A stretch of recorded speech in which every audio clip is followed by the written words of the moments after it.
Yetunde Ekene hurried down the dusty streets of Lagos, her worn leather bag clutched tightly against her hip. The morning sun beat down mercilessly as she navigated through the crowded marketplace. At 27, Yetunde had already weathered more hardships than most faced in a lifetime. Orphaned at 12, she had fought her way through life with nothing but determination and an unwavering spirit. Now, she worked as an administrative assistant at Zenith Investments, one of Lagos's most prestigious financial firms. "Late again and Mr. Toluwa will finally have his excuse to fire me," she muttered, quickening her pace. Her boss, Ifedayo Toluwa, was known throughout Lagos for his brilliance in business and his equally legendary temper. At 35, he had built Zenith from nothing, transforming it into a financial powerhouse that employed hundreds.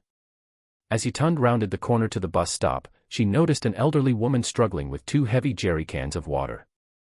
The woman's frail frame bent under the weight, her weathered hands trembling with each step. Despite her rush, Yetunde couldn't ignore the sight. Something in the old woman's eyes, a familiar determination amidst obvious pain, reminded Yetunde of her late grandmother. "Mama, please let me help you," Yetunde said, approaching the woman. "Those are too heavy for you to carry alone." The elderly woman looked up, surprise and relief washing over her face. "Thank you, my daughter. These old bones aren't what they used to be." Taking the heavier container, Yetunde fell into step beside the woman, who introduced herself as Mama Ayodele. As they walked, Mama Ayodele explained that she lived alone in a small compound not far from the marketplace. Her children lived abroad and rarely visited. "My son sends money, but money cannot fetch water or cook food," she said with a sad smile. When they reached Mama Ayodele's modest home, Yetunde was shocked by the conditions. The roof leaked in several places, and there was barely any food in the kitchen. Instead of leaving immediately, Yetunde found herself opening her lunch container. "Please eat this, Mama. I can get something at work." The old woman's eyes filled with tears. "God will bless you, my daughter." As Yetunde prepared to leave, she noticed Mama Ayodele wince in pain. "Are you ill, Mama?" "It's just my heart. The doctor gave me medicine, but it finished last week. I haven't been able to go back to the hospital." Yetunde checked her watch. She was already terribly late, but the thought of leaving Mama Ayodele in pain was unthinkable. Making a swift decision, she helped the elderly woman to her feet. "Come, Mama. We're going to the hospital now." "But I have no money for treatment," Mama Ayodele protested weakly. "Don't worry about that," Yetunde said, though her own bank account held little more than her next month's rent. "Some things are more important than money." As they boarded a taxi to Lagos University Teaching Hospital, Yetunde knew Mr. Toluwa would be furious. He had warned her that one more late arrival would result in termination. But looking at Mama Ayodele's grateful face, Yetunde couldn't bring herself to regret her decision. Some choices, she believed, were worth whatever consequences they brought. What Yetunde couldn't possibly know was how profoundly this simple act of kindness would change the course of her life forever. By the time Yetunde arrived at Zenith Investments, the afternoon sun hung high in the sky. The receptionist, Sani, gave her a sympathetic look. "Mr. Toluwa has been asking for you all morning," he whispered.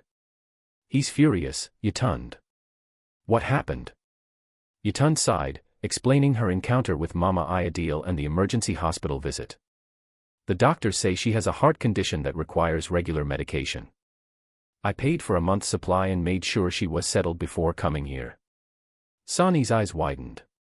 "You spent your money on a stranger?" "Yetunde, that was your rent money, wasn't it?"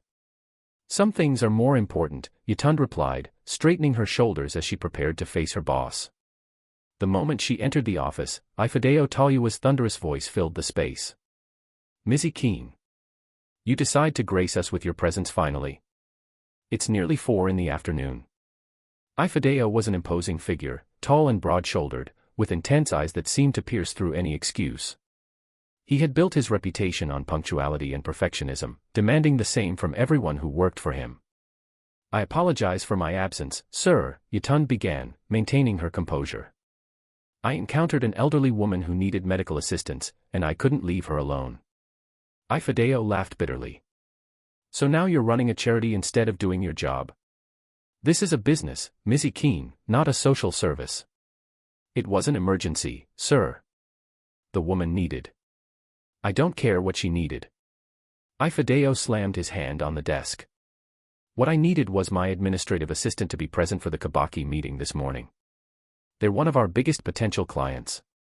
Yetunde felt her cheeks burn with both embarrassment and indignation. With all due respect, sir, that woman could have died. She was struggling to breathe and had no one to help her. Something shifted in Ifedayo's expression, a flicker of concern breaking through his anger. What was wrong with her? Heart condition. She'd run out of medication a week ago and couldn't afford more. She lives alone in a compound near the Eastern Marketplace. As Yetunde described the situation, she noticed Ifedayo's face growing increasingly pale. This woman, he asked, his voice suddenly quiet, what was her name? Mama Ayodele. She mentioned having a son who works abroad and sends. Before she could finish, Ifedayo was reaching for his phone, his hands trembling slightly. What hospital did you take her to? Lagos University Teaching Hospital, Yetunde answered, confused by his sudden change in demeanor. Ifedayo punched in a number, pacing anxiously. Dr. Okonkwo. This is Ifedayo Toluwa. I need information about a patient who was admitted today. Mama Ayodele. Yes, that's my mother. Yetunde felt the floor shift beneath her feet. Mama Ayodele was Mr. Toluwa's mother. The cold, demanding boss who rarely spoke of personal matters was the son who sent money but never visited. The conversation continued, with Ifedayo asking detailed medical questions while Yetunde stood frozen in shock. When he finally ended the call, he turned to her with an unreadable expression. You paid for her medication? Yetunde nodded, still processing the revelation. And you stayed with her until the doctors finished their examination? Yes, sir. I couldn't leave her alone. Ifedayo's eyes, usually hard and calculating, softened with an emotion Yetunde had never seen before. Why? You didn't know her. She was nothing to you. Yetunde met his gaze steadily. She reminded me of my grandmother. And no one deserves to suffer alone, sir. Not even strangers. For the first time since she'd known him, Ifedayo Toluwa was speechless. The atmosphere at Zenith Investments changed dramatically in the weeks following the incident with Mama Ayodele. Ifedayo Toluwa, once known for his ruthless business tactics and cold demeanor, became noticeably subdued. Staff whispered about the change, wondering what had caused their formidable boss to suddenly start asking about their families and offering unexpected days off. For Yetunde, the change was even more pronounced. Ifedayo had insisted on reimbursing her for his mother's medical expenses, an amount that had nearly emptied her bank account, and had quietly arranged for a substantial bonus to be added to her next paycheck. But more surprising than the money was the way he now looked at her, with a mixture of respect, gratitude, and something else she couldn't quite name. One evening, as Yetunde prepared to leave the office, Ifedayo approached her desk. Ms. Ekene, Yetunde, would you join me for dinner tonight? There's something I'd like to discuss with you. The request caught her off guard. Dinner, sir? Yes, he replied, an uncharacteristic nervousness in his voice. And please, outside of office hours, call me Ifedayo. The restaurant he chose was one of Lagos's finest, with panoramic views of the city lights. As they settled into their seats, Yetunde felt acutely aware of the contrast between her simple dress and the elegant surroundings. I've been visiting my mother every day since you took her to the hospital, Ifedayo began after they ordered. The doctors say if you hadn't brought her in when you did, she might not have survived. Yetunde shook her head. Anyone would have done the same. No, Ifedayo said firmly, they wouldn't. I didn't. His voice broke slightly. I've been sending money, thinking that was enough. I told myself I was too busy building this company to visit regularly. The truth is, I was angry with her for staying in that old house after my father died, refusing to move into something better, more modern. He sighed deeply, swirling the wine in his glass. It took a stranger, you, to show me what it means to truly care for someone. The vulnerability in his confession touched something deep within Yetunde. It's never too late to change, Ifedayo. That's what I'm trying to do, he said earnestly. I've hired a full-time nurse for her, and I'm renovating her house. She refuses to move, says that home holds all her memories with my father. Yetunde smiled. She's a strong woman. Stubborn, like someone else I know. Ifedayo laughed, a genuine, warm sound that transformed his usually stern face. I'd like you to come with me to visit her this weekend. She asks about you constantly, calls you her guardian angel. The dinner stretched late into the night as they shared stories from their lives. Ifedayo spoke of growing up as the only child of parents who had married late in life, the pressure he felt to succeed, to provide for them. Yetunde told him about losing her parents, being raised by her grandmother, and her dreams of someday opening a community center for orphan children. You have an extraordinary heart, Yetunde, Ifedayo said as they stood outside the restaurant, the night air warm around them. Thank you for showing me what I've been missing all these years. As his driver pulled up, Ifedayo hesitated. Would you be willing to help me learn how to be there for her? I don't know how to do this. The request, so honest in its uncertainty, revealed a side of Ifedayo Toluwa that few had ever seen. In that moment, looking at the men who had once terrified her, Yetunde saw not the powerful CEO, but simply a son wanting to reconnect with his mother. I would be honored, she replied softly. Neither of them realized it then, but something profound had shifted between them, something that transcended the boundaries of boss and employee, something that would soon blossom into feelings neither had anticipated. 6 months passed, during which Yetunde and Ifedayo grew increasingly close. Their weekend visits to Mama Ayodele became a cherished ritual, with Yetunde teaching Ifedayo the simple acts of care his mother treasured, brushing her hair, reading to her, preparing her favorite egusi soup the way she liked it. Under Yetunde's gentle guidance, the relationship between mother and son healed, blossoming into something beautiful. But as Ifedayo and Yetunde's relationship deepened, complications arose at Zenith Investments. Rumors spread through the office like wildfire, whispers that Yetunde had manipulated the situation to gain the boss's favor, that she was using Mama Ayodele to advance her career. Sani, once her closest ally, grew distant, making cutting remarks about some people who knew how to play their cards right. The tension came to a head during a crucial board meeting. Ifedayo had recently promoted Yetunde to executive assistant, a position that many felt should have gone to more experienced staff. As Yetunde presented the quarterly financial projections, Bernard Osei, the chief financial officer and Ifedayo's longtime friend, interrupted her. With all due respect, Mr. Toluwa, he said, his voice dripping with disdain, perhaps decisions about senior positions should be based on qualifications rather than personal attachments. The room fell silent. Ifedayo's expression darkened dangerously, but before he could respond, Yetunde spoke up. My qualifications are detailed in my resume, Mr. Osei. I'd be happy to review them with you after the meeting. Now, if we could return to the figures on page 17. Her calm professionalism only seemed to infuriate Bernard further. Everyone knows why you got this position, Ms. Ekene. Don't insult our intelligence by pretending otherwise. That's enough, Bernard. Ifedayo's voice thundered through the room. You're out of line. But the damage was done. As the meeting adjourned, Yetunde felt the weight of judgmental stares following her out of the boardroom. That evening, she waited in Ifedayo's office, her resignation letter placed neatly on his desk. What is this? He demanded when he saw the paper. You know what it is, Yetunde replied quietly. I can't stay here, Ifedayo. Not when everyone believes I've manipulated my way into your life. Ifedayo crushed the letter in his fist. I don't care what they think. But I do. Yetunde's voice rose with emotion. I've worked too hard to have my accomplishments attributed to anything other than my abilities. And what about you? Your authority is being questioned because of me. Let them question it, Ifedayo said fiercely. Yetunde, these past months, you've changed everything. Not just for my mother, but for me. He moved closer, taking her hands in his. I've fallen in love with you. The words she had both longed for and dreaded hung between them. Yetunde pulled away, tears filling her eyes. Your mother needed help, and I happened to be there. What if that's all this is? Gratitude confused for something deeper. You know that's not true, Ifedayo insisted. What I feel for you has nothing to do with gratitude. Then prove it, Yetunde challenged. Accept my resignation. Let me find work elsewhere. If what we have is real, it will survive outside these walls. Ifedayo's face hardened. You're running away because you're afraid. Afraid of what people might say, afraid of your own feelings. I'm being realistic. Yetunde shot back. You're Ifedayo Toluwa, one of the most powerful men in Lagos. I'm just. Don't, he interrupted, his voice dangerously low.